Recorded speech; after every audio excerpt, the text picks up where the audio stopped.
little fairy. Hania, Hania, wrap up your toes, where are you roaming? Hania, why did all the water spill?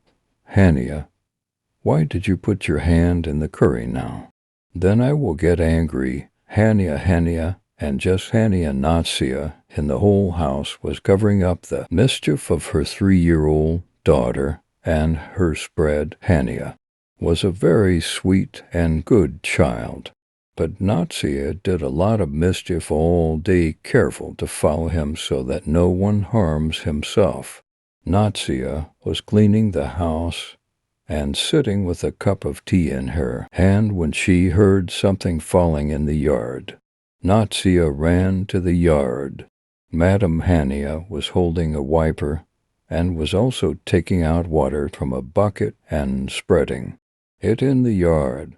Natsia immediately picked up Hania in her lap and said lovingly, "Grandma, Mom, I have cleaned. How happy are you now? I am raining." One such day, Natsia went to the kitchen to get salad, and right after placing the peas on the table, when she came back, she saw that Hania Madam had filled a glass and poured water into the pulao as if she had made kishti. Natsia took a deep breath and digested her anger. One day the limit was reached. Hania Madam locked herself in the bathroom. She was fine for a while, but when she remembered her mother, Hania started crying. Now Natsia was standing outside the bathroom crying, and Hania was inside. After a while, Hania's father Acid also came. Acid interrupted Hania and said that you should do the same as Baba. Acid first rang the door. Open Hania. Hania also saved the door from the other side. Open the door, Hania. Acid was happy, and the work was done. Acid said again, I opened the latch. Hania also said the same words. Acid moved the latch back and forth and said, I opened the latch. When Hania did the same, the latch really opened. Thus Natsia's life came to life. Hania's mischiefs were famous throughout the family because of these mischiefs. Hania was everyone's darling. Today was Hania's younger uncle's departure. There was a wedding atmosphere in the house. Everyone was busy in preparations. Hania also wore a pink frock. Hair was decorated with pom-poms and colorful clips.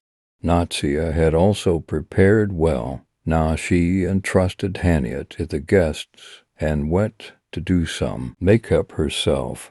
Hania was also having fun with her uncles and aunts. Bra had also come and welcomed the guests. Now that the marriage started, Natsia remembered to bring Hania too. I haven't seen her since. Natsia took the dupatta on her head and called Acid. Give Hania to me when she is out. Acid looked around, but Hania was nowhere. Acid said, Look, she will be inside. Natsia said, No, she was with her uncle. You should ask her. Acid asked Natsia to go inside and started looking for Hania. After some time the marriage was also done. Now it was Asad's turn too. Leave. I sent my sister away with love, but Hania was still missing.